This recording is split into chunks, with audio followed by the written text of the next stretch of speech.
Welcome to All Things Moore County, Moore County's weekly radio show highlighting the many facets of the Sandhills. That includes real estate, lifestyle, community and neighborhoods. And now from 4 Properties, here's your host, Bill Sahadi.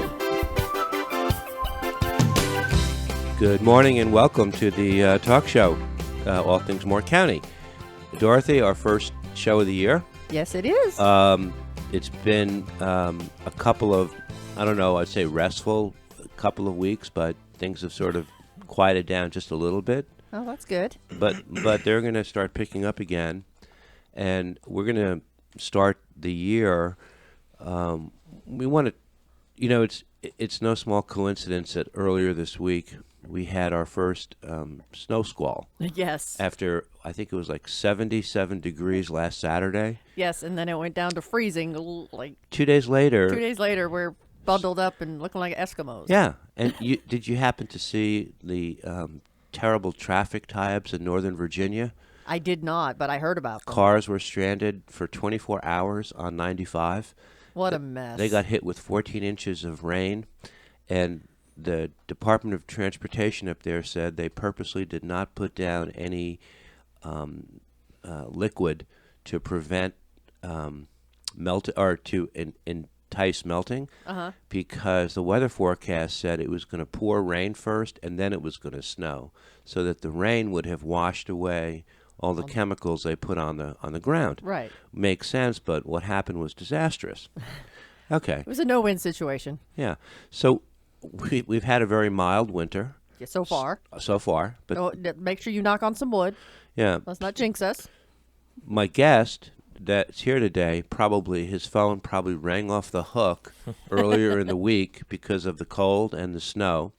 And we're speaking with Seth Campbell today. He is one of the owners of Premier Gasworks.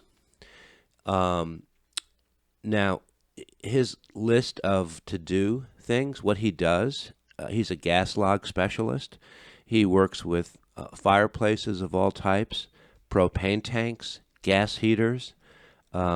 His business touches both residential and commercial properties, but we're going to focus today more on residential, because we have in the real estate business, we have a lot of confusion with buyers and sellers. If you ask a person about their fireplace and you ask them this question, is your fireplace vented or non-vented? I'm guessing 60 to 70% of the people won't know the answer to that question. Seth, is that accurate? You got to go up a little bit. Probably more like 80 to 90% have no idea anything about their fireplace. Right. They just know that if it's wood burning, they should have it cleaned every couple of years to get the creosote down. To be honest, a lot of people don't even realize the fact that they should have their fireplace cleaned. I mean, a lot of these people either never had a fireplace before or were never involved in any of the maintenance of their fireplace, and just their house has a fireplace, and so that's all they know. So when you go in and you ask these simple questions, you have to be careful not to roll your eyes and go, oh my gosh, how do you not know this information? Well, there's a part of you that has to understand, putting yourself in their shoes, that there are certain things about their life and job that they would maybe think is a normal thing that everybody should know, and I would have no idea. I'd be asking those same kind of dumb questions maybe in their opinion. Right. But I think that's how we have to approach it. Well, tell me about Premier Gasworks. What you all do, the laundry list or the menu of things that you do in service for people. Well, laundry list is pretty long, but we basically, if you cancel out delivering the gas, delivering the propane, or supplying the natural gas, we do everything else. So we get the system set up for a natural gas to come in and hook up to your house. If you have access to natural gas, we go ahead and we have the system taken care of, ran the lines, hook up, convert appliances, anything from your gas stove, fireplace, to your whole house generator. Run the lines. We can get you a tank in the ground. We sell tanks. Because there's because we don't sell the gas, there's no profit in leasing a tank. People have that question a lot, why we don't lease tanks. It's because we don't sell the gas, so we can't Right. put a couple dollar markup on our gallon of gas to pay for Right. your tank. But that, and when you buy the tank, that's what incurs the freedom of you no longer, when you can't get a hold of your gas company and they have you on hold for hours, in certain cases, you don't have to just sit there and wait for them to come to the phone. You can call somebody that's going to treat you like a human being and answer your phone call. They're going to have somebody in a local office, or they are a local office, and they're going to answer your phone call. If they can't answer it right away, they're going to give you a phone call back and be there in the next day or two if you need it, kind of thing. Okay. As far as propane tanks go, do you also bury the tanks? We do. We take care of everything. We bury them. For Pinehurst is requiring site plans. We pull the site plan. We mark it on the site plan for your property. Submit it to the village so they can document it down in their record, so they know exactly where your propane tank should be, and take care of all that. What about people who have propane tanks? Let's say they're purchasing a home, but they have a requirement or a need to move the tank due to either landscaping or putting in a pool or this or that. Do you get involved in that as well? We do. We move tanks. We've removed tanks based on, for instance, we have natural gas moving through a lot of Pinehurst right now. Yeah. So when we take care of getting them switched over to natural gas, they'll have a purchased tank in the ground that they have no idea what to do with, and they just don't want to leave it there. Right. We've gone in, dug it out for them, taken care of getting everything put back, and get it out of their way. Unlike a septic tank, you don't go in and crush it. You have to physically remove it. Physically remove it. And then fill in the hole. Okay. Correct. So the majority of homes in Moore County, if they have gas, the majority is serviced by propane and not Yes, sir. natural gas. Yes, sir. Can you talk a little bit about the differences between the two gases, what it means to the end user, what they should expect? Well, the differences aren't incredible. I mean, they operate differently. Natural gas is a little bit of a weaker gas; doesn't have quite as many BTUs to it, so it takes more of it. Like if, for instance, on a gas stove, if you were to look at the orifices, which are the pieces that allow the gas to come through, the holes in a natural gas orifice are a lot larger than the holes in a propane orifice. So the propane is using a lot less of it to give you a higher heat in that range. Natural gas burns a little bit cleaner than propane. Not a lot, but a little bit cleaner. And the big thing for consumers is if they have access to it, the nice thing about it is people don't do a whole lot with budgeting these days. Right. And so natural gas comes in from the street, just like your water or your sewer bill, your power bill. You get your metered amount. So this month I pay $24. Next month I might pay $34.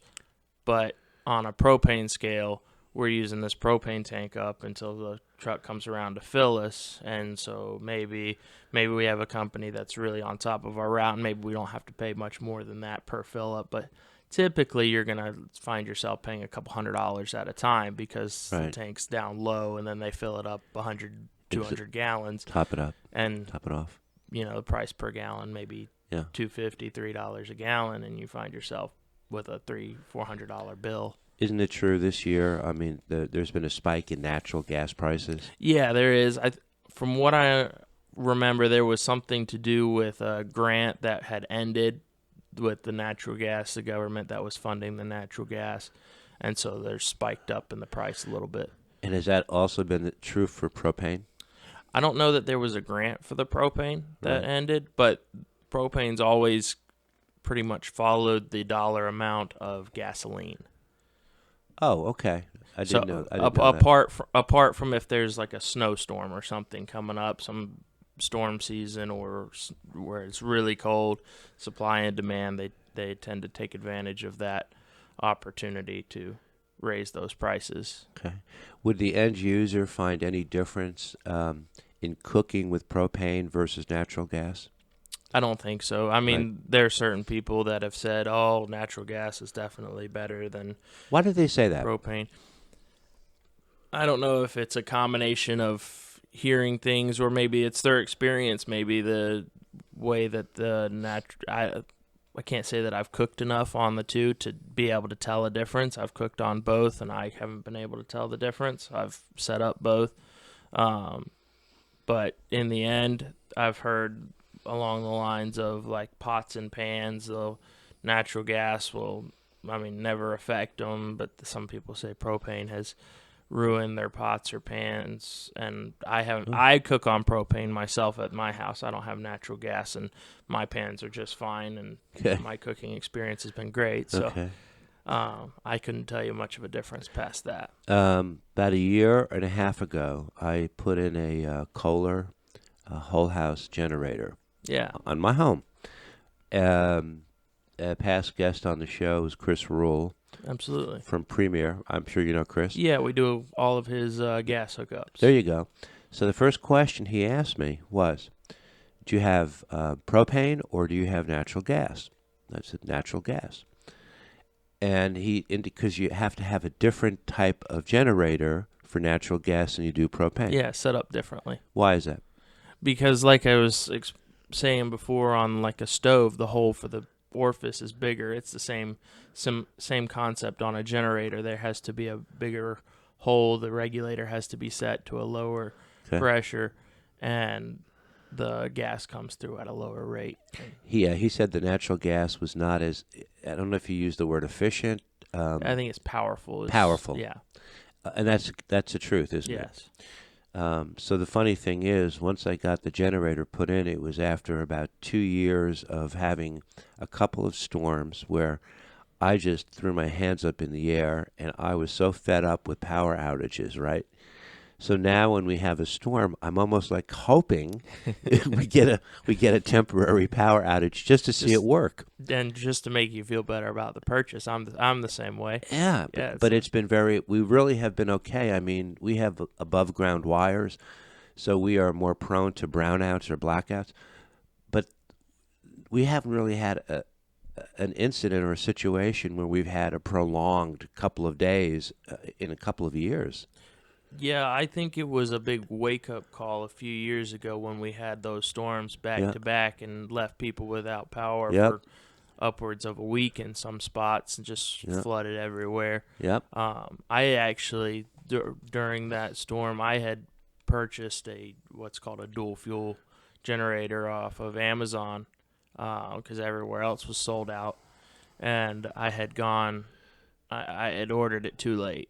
It wasn't going to come in until after the storm, and I had a newborn baby at the house, and I was a little bit worried about how that was going to go since I'm out and about in this stuff helping people.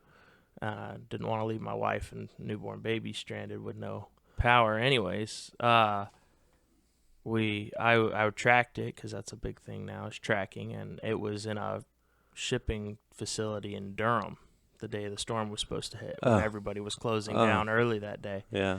And so I found the number for that shipping facility, and I called them, and I said, hey, could I save you some money and come up time, and pick it up? and can I come and pick it up? And they said, if you get here before noon, you can have it. And so I called my boss at the time. I was working for a local propane company then, and I said, hey, I need to go do something this morning. Is that okay? And he said, yeah, that's fine. Do what you need to do. And so I went up there and got it all. I got it back, got it put together and hooked in, and I was able to run. My power came back on within 2 days, I think, 3 days it was. And I used to work at a Christian camp in Lake Waccamaw. I was a counselor there, operational staff for a few years, and they were without power, and they had freezers full of food and goods for these camp projects going on. Yeah. And they had no gas pumps there. Everything was shut down, and ended up being shut down for a little over a week. And so I loaded my generator up on the back of the truck and headed down to Lake Waccamaw and got it hooked into their 500-gallon propane tank and left it there and let it run for their week so they didn't lose all of their... This generator was not a portable generator. It is a portable. Okay. Yeah, it's a portable dual-fuel generator. When you say dual fuel, meaning you can run on propane or natural gas? Or gasoline, this one. Or gasoline. Yeah. Are these the generators that sound like lawnmowers when they're running temporarily? No, not this one. It has a pretty good engine on it and Okay. runs a very nice balance. But yeah, it's been a good generator. It's helped a lot of people at this point. Right. So people don't, we have so many different topics to talk about, but let's stay with generators for just a second. Yeah. I don't think people understand how much of a commitment is required when you're putting a generator in. You've got the gas lines, you've got the electrical aspect of it, and it's not just a question of purchasing a generator and having it just hooked up. There are different layers of... Yeah, it's definitely a big step when you decide to do it. I think it's a awesome thing that we have such convenient access to it now, because a few years ago, a whole house generator was unheard of, really. Right. Sure, some people had them, but now they're just you can buy it at Lowe's. That's how readily available it technically is. But yeah, people are like, oh, they see the price of the generator. That's not bad, Right. And it doesn't really dawn or occur to people that electrical process, especially if your house wasn't designed for it originally, if there's any kind of work involved in getting your house ready to support that generator. That's right. That electrical cost gets up there quickly, along with the propane or natural gas. If your system, a lot of these systems are set up for gas logs and cooktops, gas ranges, and they're not made to support that, so you have to have a system upgrade on your gas too. Would it be safe to say, and I know that it would be because it happened to me, if you wind up purchasing a generator, and let's say the cost of the generator was $5,000, Yeah. that turnkey installed, up and running, ready to go, that $5,000 investment in the generator would probably wind up turning into about $8,000 complete turnkey when everything else was all said and done.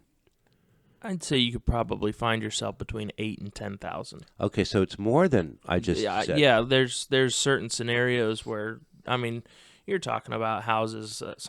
People's houses are small, but there's a lot of people that have very large houses. Maybe it's not on a crawl space, no access to underneath, so you've got to go up and over for everything. Right. That's me.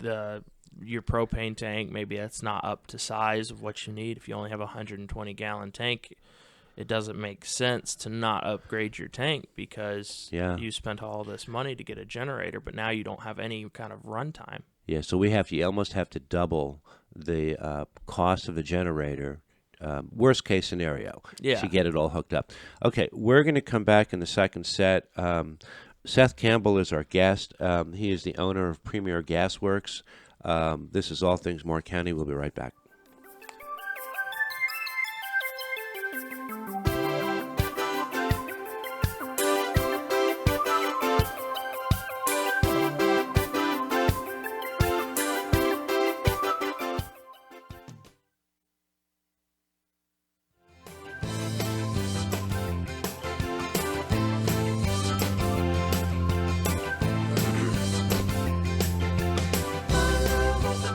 Welcome back to the second set of All Things Moore County. Dorothy, interesting stuff. Yes, it is. Seth is, you can tell, you're very committed. It's just obvious in between the lines the way you speak about your craft. We were talking about generators, and one of the things that people will ask us as real estate brokers, does putting a generator on a home add resale value to the home? And I'm not asking you as a question to answer. My answer to that is, if a homeowner has a generator on their home, you can make an argument that it could add some intrinsic value. It would certainly make the home more valuable to the buyer because it's already there, because it could be a $10,000 investment. And if it doesn't add dollars and cents to the value, because you're not increasing the square footage of the home, you are making the value more compelling.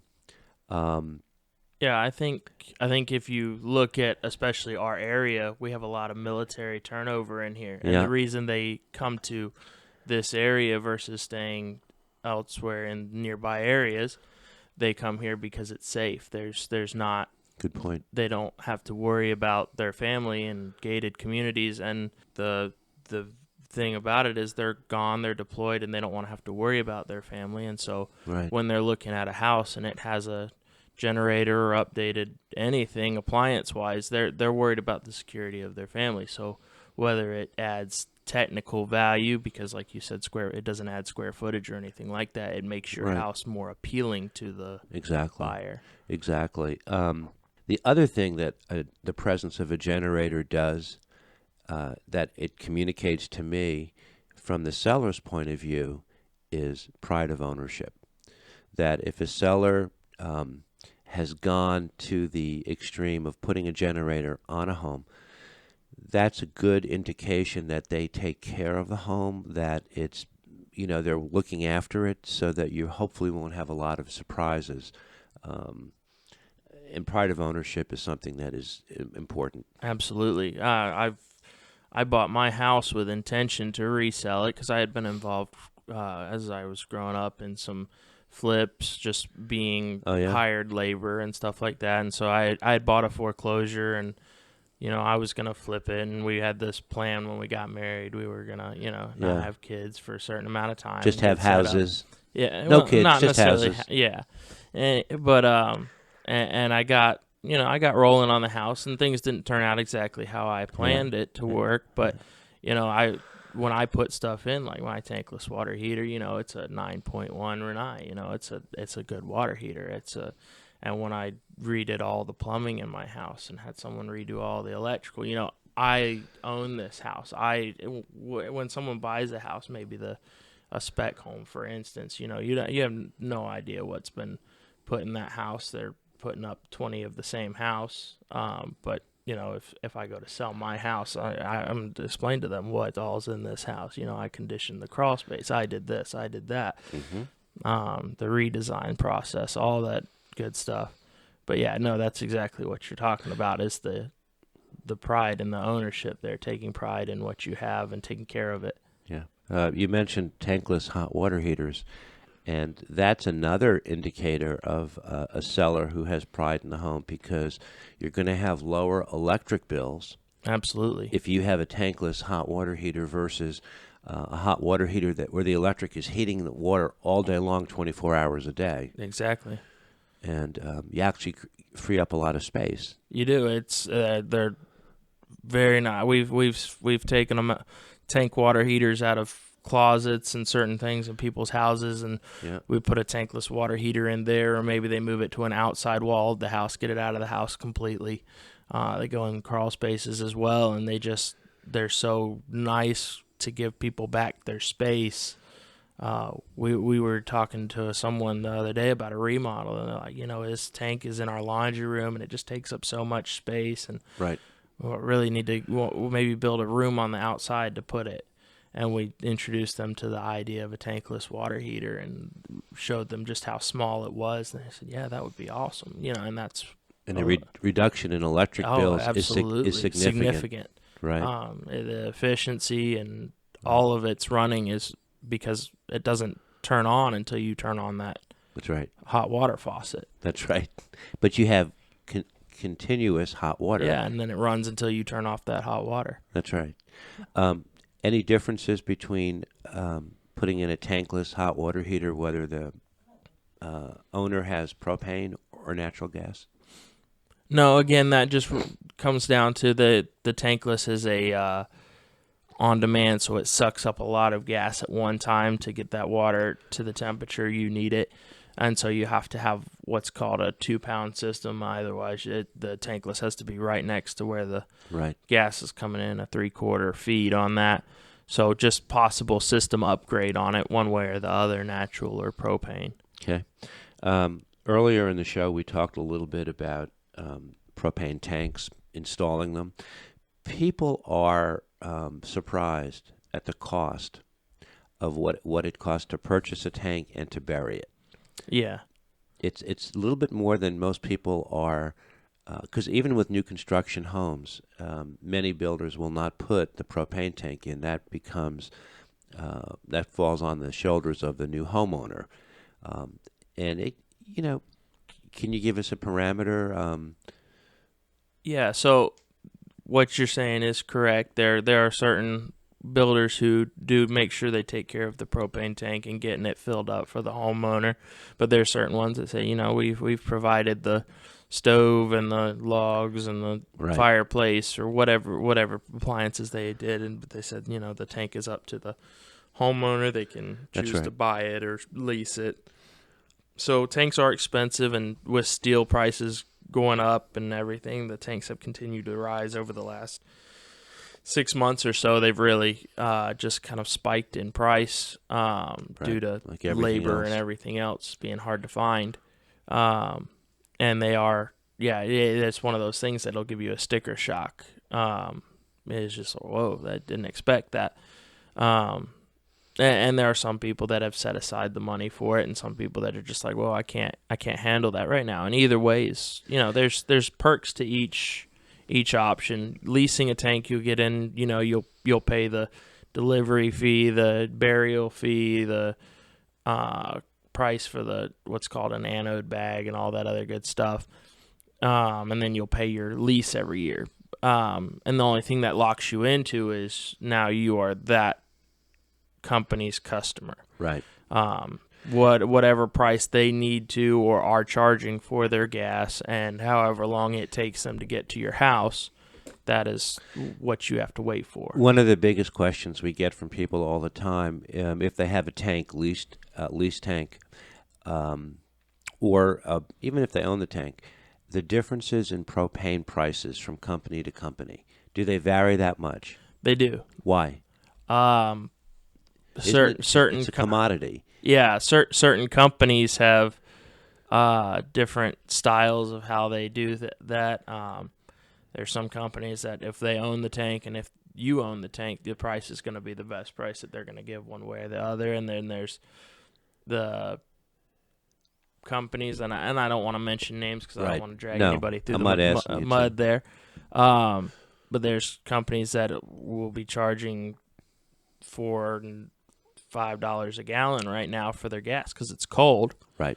And you need it, right? Then there's the companies that would only be charging you $2.50 a gallon because you own your tank and you could go anywhere you wanted to. There's a great disparity, and so in your experience, if you own a home and you have plans to be in that home for more than 3 years, is it better to own the tank or lease it?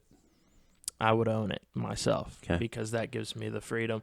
Say you have a good company. There was a company around here, and it was the best around. There was no disputing that, and they sold a few years back, and everybody that had their tank is now like, I just feel trapped. I'm on hold for hours. Right. I can't get a hold of the company. They won't play ball with me. I've asked them if I could buy the tank from them because we have a lot of new ordinances in towns and neighborhoods that say if your tank is already there, if you have an above ground tank and it's already there, you can keep it.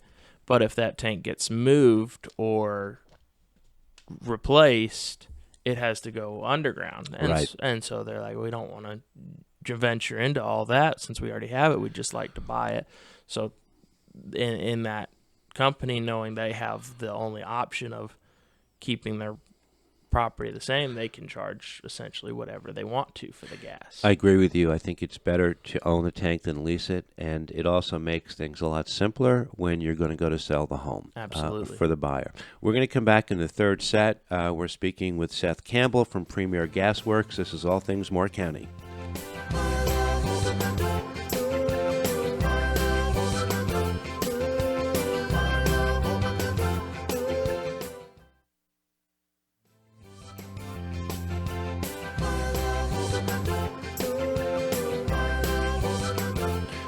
Welcome back to our third and final set, All Things Moore County. We're talking all about propane, natural gas. Our guest is Seth Campbell from Premier Gasworks. Interesting conversation. We haven't even touched on fireplaces, and I made the comment at the beginning of the show. I said 60-70% of people don't know the difference between vented and non-vented, and you said nope, it's higher than that. Can you address that? Because we have people who do, they have natural wood burning fireplaces, they have gas logs, and everyone thinks, oh, I have gas logs, so I'm all set. Not always the case. Not always the case, and when they fail, they give us a call and they say, I need to replace them, I need to service them. And we try and ask some basic questions to get an idea of what we're walking into, and we'll ask them, do you have vented or unvented, or do you have a flue damper? Is it got glass in the front of it? And apart from the glass in the front of it question, most people have no idea the answer to those questions, and they just don't even know where to start. A lot of people are scared of even just getting near the fireplace. And that's right. Or starting it up. Yeah. Right. Don't want to have anything to do with it, kind of thing. Right. So yeah, it's a big thing to know what's, especially if you're getting ready to build a house or in the process of doing remodels or upgrading stuff in your house, to know what you're looking at, to know what you're getting and why you're getting it. A lot of houses being built today are being built with unvented fire boxes, is kind of what they're referred to. Right. They're just a metal firebox that has no vent to the outside, so you don't lose any of the exhaust or heat. Everything comes inside, which there's a place where that seems and feels nice, but there's a place where if you have any kind of a sensitive nose or any kind of conscious of the air you're breathing with, as tight as houses are being built today, we kind of raise the question of, how is it a good thing to put fire in a house that's been sealed with the blue goo stuff they put around behind sheetrock to make sure it's all sealed up and tight, Right. and you're just burning the air that you're breathing? And in our business, especially for VA buyers, their requirements have changed, but Laura Kurtz, who is the chief production officer for Home Factor Financial and a very, very good lender, had indicated there was an old VA rule that required appraisers to state on the appraisal whether or not the fireplace is vented. The new rules don't require that distinction. However, if an appraiser mentions that a non-vented fireplace is present, there are two things that are required. There's got to be a statement signed by the borrower or the veteran that they understand the ventless fireplace or non-vented space heater has not been inspected or approved by the Department of Veteran Affairs, or a statement by a licensed HVAC contractor where the statement must include an affirmation that the ventless unit meets local building code and or is installed according to the manufacturer's instructions.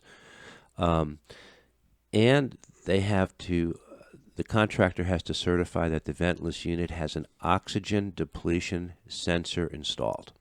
correct. So that's kind of where I come in. I get calls by a lot of realtors to get that confirmation letter, Right. where I go in and make sure no one's tampered with a fireplace that wasn't supposed to be tampered with, because we have things called built-in units and we have direct vent units, and there's just not a lot of people that know what they're doing working on them. So the easier thing for them to do was to just cut it apart, Right. and set a ventless insert in it, which all seems good until you go to sell a house or anything happens that could be potentially dangerous. Right. And I have to let the realtor or the homeowner know that this is not the way it was supposed to be. And if it is the way it was supposed to be, say it's a ventless fireplace or even a wood-burning fireplace with a set of vent-free logs in it, Yeah. I have to confirm that the oxygen depletion sensor is working, and that when Right. the oxygen level in the house gets to a dangerous point, or before it gets to a dangerous point, that sensor is going to shut down the gas log so it doesn't burn up any more of the oxygen in the air. Right. So it could be potentially dangerous. What about situations, and because time is short, but I had you come to my house.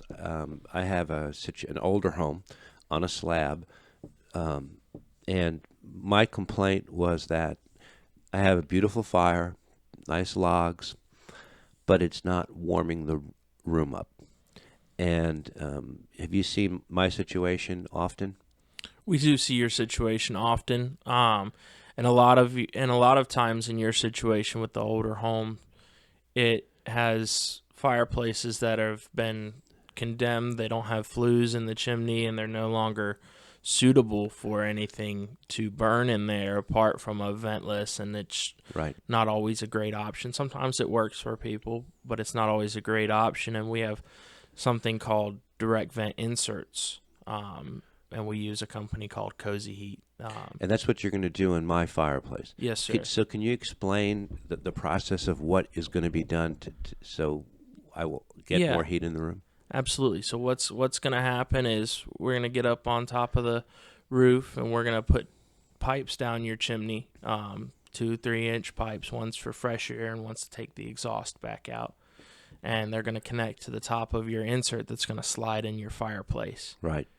One's, and again, going to bring in the fresh air to do the burning, and one's going to take the exhaust back out, because there's going to be a piece of ceramic glass on the front of this unit that's going to heat up and radiate the heat. So it's going to be a very comfortable heat, almost as if you were burning real wood in there, very comfortable heat. Right. But it's going to keep all smell, all exhaust, everything behind it. It's not going to take the air from your house. Right. And it's not going to put its exhaust back in your house. And then on top of that, Cozy Heat, when they come standard with all these extra features called light kits, blowers. So if you want to get some extra heat pushing through there, which I know your house stays kind of cold, so you're going to want that extra heat, you're going to turn on the fan that comes with it. I believe it's a 6-speed fan. Yeah. And it's going to blow that heat as that box heats up. It's actually a furnace-rated appliance is what it's referred to as. Okay. And it's going to really put out a lot of heat for you, and it's going to be very comfortable. So the cavity where the logs sit right now is actually going to become smaller. You're going to build a background, so to speak. Sort of. So this is it's going to be a built unit. So it's going to slide into that fireplace for you. Okay. So I won't physically be building anything in there for you. It's going to be built for you. I'll be putting in the options that you chose. I'll be putting that into the fireplace itself. Right. The different style liners and everything that's in your choices there. And I'll slide that in there, and then it's going to have a frame that finishes off around the fireplace, so you don't see any kind of gap or anything like that going on. That would be unsightly. But I have a damper. Yeah. But the damper's not doing the job it's supposed to be doing now?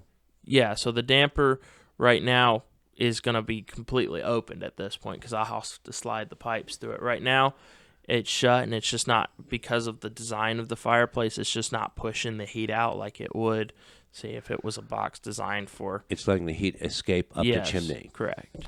And a damper, for people who may be asking, is a cover that allows the heat to stay supposedly in the chimney, in the fireplace, and out to the room. Yeah, so the purpose of the damper, especially in a wood-burning fireplace, is so that flue is designed to pull the exhaust, the fumes, the heat, essentially, up the chimney to keep any kind of soot from entering your house. Carbon monoxide along with that. Okay.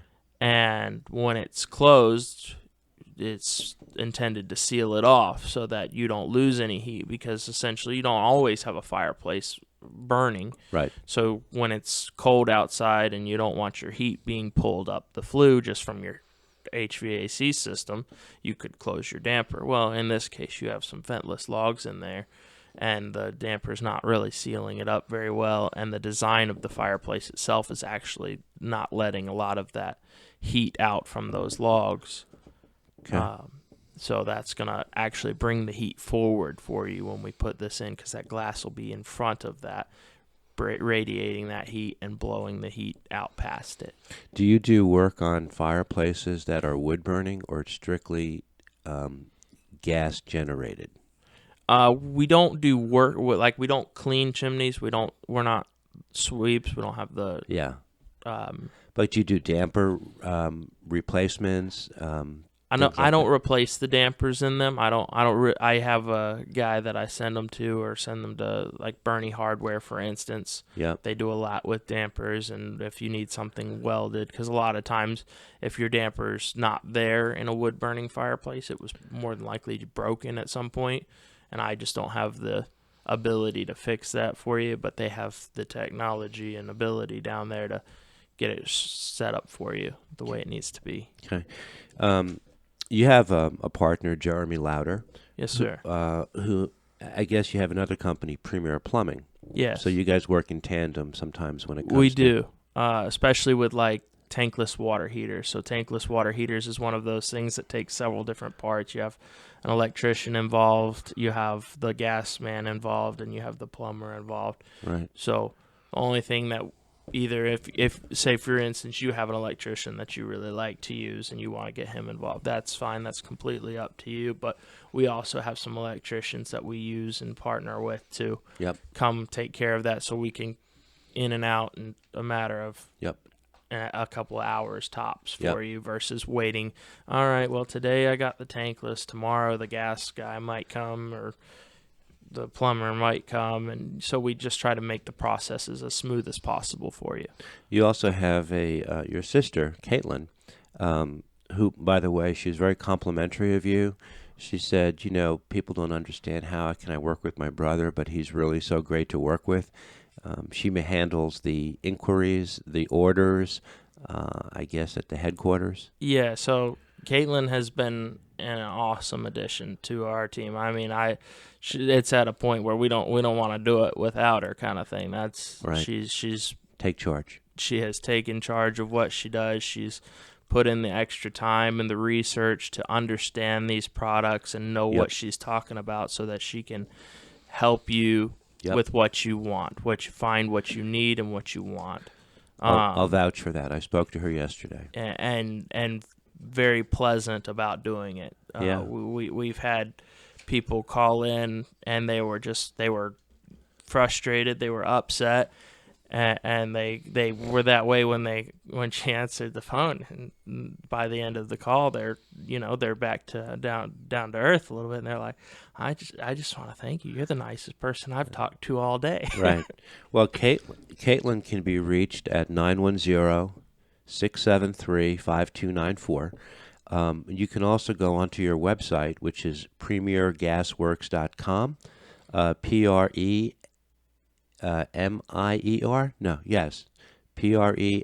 gasworks.com, and you can look at some of the offerings that you have, fireplace related, every which way, other products. Caitlin did a good job getting that set up, and you can have, if you have an idea of what you'd like to look at, there's little bubbles on there, and it'll take you right to what we have and explain the different features about them. Okay, so people, if they have any questions about anything to do with propane or natural gas, with their appliances, their hot water heaters, their fireplaces, they can call you, and if they can get you, I'm sure you're just backed up and jammed like crazy these days. Absolutely. Thankfully, it's a little better now that Christmas and New Year's has passed. We had the big push, everybody trying to get things done for Christmas and New Year's, but we're still a little busy recovering from that, but things will get back down to normal here soon, hopefully. Well, I appreciate you coming in and talking with us. Premier Gasworks is located in Jackson Springs, and Caitlin is a phone call away. So I wish you the best of luck, and I know I'll be seeing you in a few weeks. Yes, sir. Whenever parts come in, right? Yes, Deliveries are built-in drama these days. That's our hardest thing to deal with right now. Appreciate your time. We'll see you down the road. Have a great week. This is All Things Moore County.